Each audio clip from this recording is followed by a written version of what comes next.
Me, talking about me, not you.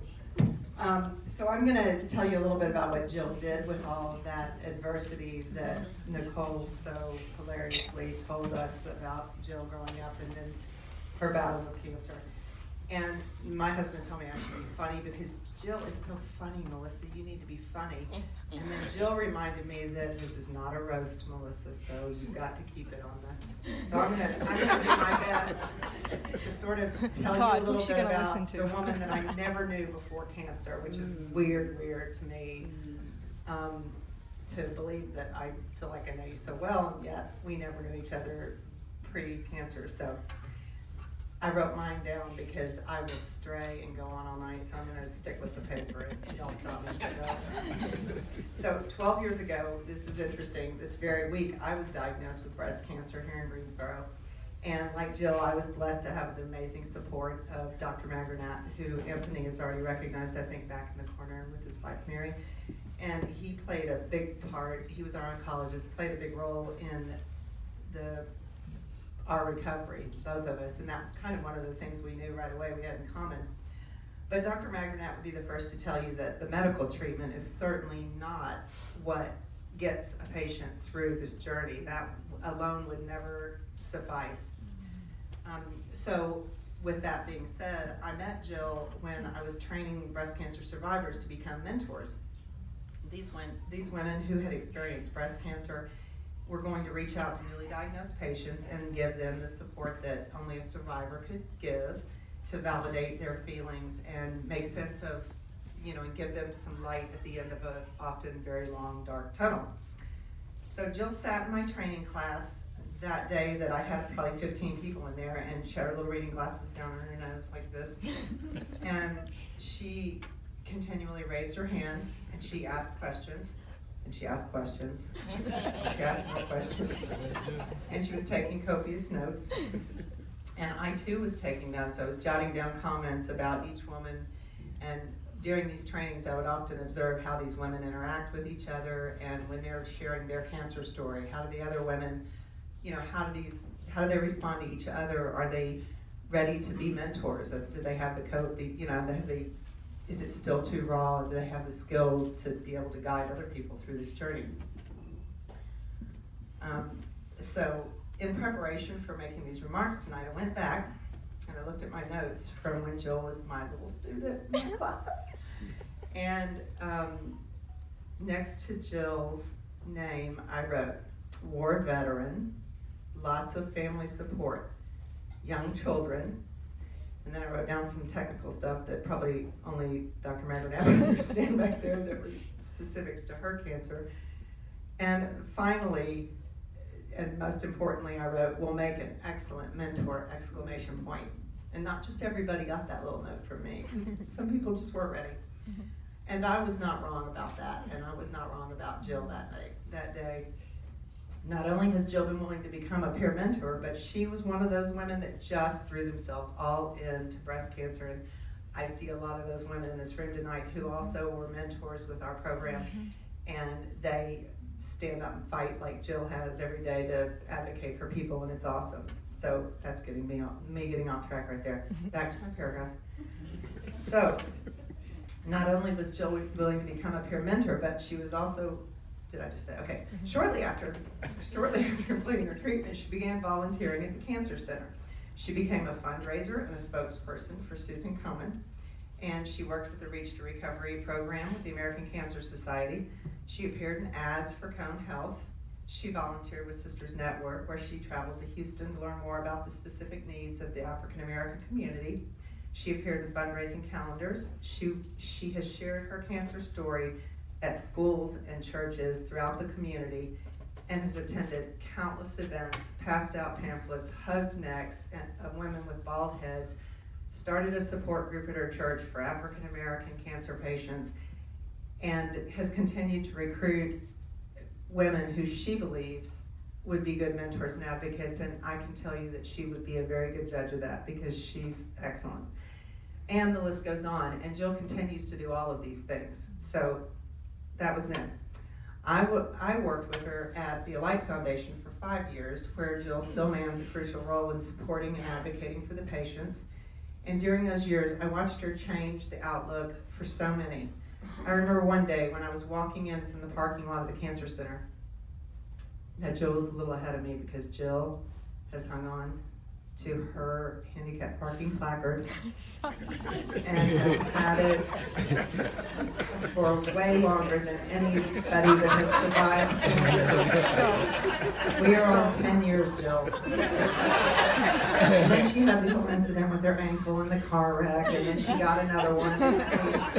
Anyway, back to my story. So Jill was walking ahead of me, and she didn't know I was behind her. And she saw a woman walking up the hill to the cancer center with this scarf and bald and looking like a breast cancer patient. So Jill said, "How are you?" Not like you and I pass somebody and say, "Hi, how are you?" But a genuine, "How are you?" in a concerned way. The woman replied with some weary remark that is so often heard from breast cancer patients when they're climbing this big pink mountain. And Jill's response was comforting. It was appropriately inquisitive, it was thoughtfully delivered, and it ended with a long, tight, loving, knowing hug under the front door of the cancer center. And then probably exchanging text numbers and with a promise to see her in the infusion room that week or something, and maybe even a selfie.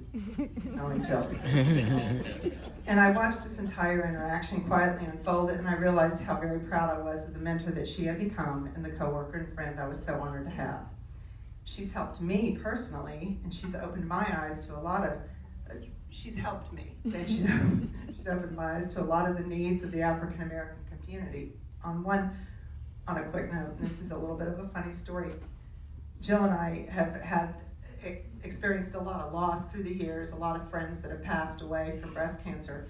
We had a really good friend, Annette, that died, and Jill, her family asked me if I would speak at her funeral. And so it was one morning, a few days before we were going to drive down for the service, and Jill came into work early that day, which right there should have told me something was up. She put her breakfast on her desk, which was a donut with sprinkles or maybe a cupcake. And she sat down across from me at my desk and she said, "Melissa, I need to ask you something." God, this is kind of serious. What's going on, you know? She said, "Have you ever been to a black funeral?" And I thought about it for a minute, and I thought, well, actually, I don't think I have. And she said, "Girl, we need to talk." So, Jill schooled me in some of the nuances of the upcoming event, stressing the length of the celebration and singing and so on. But in Jill's characteristically serious yet humorous, you need to know, way, she ended with, "Don't worry, I'll sit by you." And I found myself at the funeral wondering where Jill was, and was sort of promenading quickly through the center aisle with the family chanting and singing, and Jill was nowhere. She left, and to their credit, it was one of the best funerals I have ever been to. It was amazing. And it was no thanks to Jill. Just so you'll know. So breast cancer survivors may seem like a little bit of a cult of people. When you are not one of them, that's great. But when you see people that are breast cancer survivors, you see them hugging like they've known each other for years, even when they don't even know each other. And through the years, we almost can have a conversation without ever saying anything. And through the years, working with Jill, I remember so many times when we tag teamed a patient that would walk into our office, and Jill would begin chatting with her and inevitably bring me into the conversation, where we would often end up sitting on our little pink sofa, thank you, Mary, and bring some panic-stricken patient who was feeling completely on the edge, bring them down to earth and help them ready face cancer and know that they could cope. We've sat across the room from each other in support group meetings once a year for 8 years, eyeing each other and knowing who we needed to approach after the meeting that was just going to need some additional support.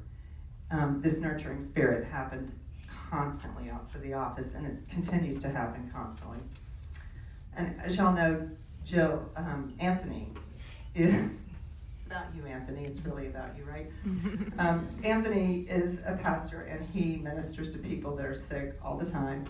But I wish I could tell you the number of times I have texted or called Jill, and she is sitting bedside with somebody at the hospital, a friend or a family member, sometimes people she doesn't even know that well that are just from her church, and just giving them that nurturing, loving support. She's never afraid to walk into the emotional fire of a situation like that, and it's just there for people. It's just a real nurturing spirit. I can't tell you the number of times I've received a text from Jill just at the right moment, because she's so intuitive about people and their feelings and knowing what people need. Now granted, sometimes those are at 3 in the morning and they just are saying, "You up?" And sadly, a lot of the time I am.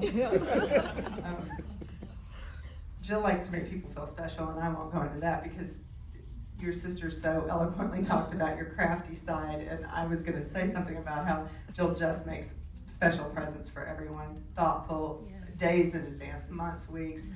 You're forever getting a monogrammed something that clearly was thought out way ahead of time.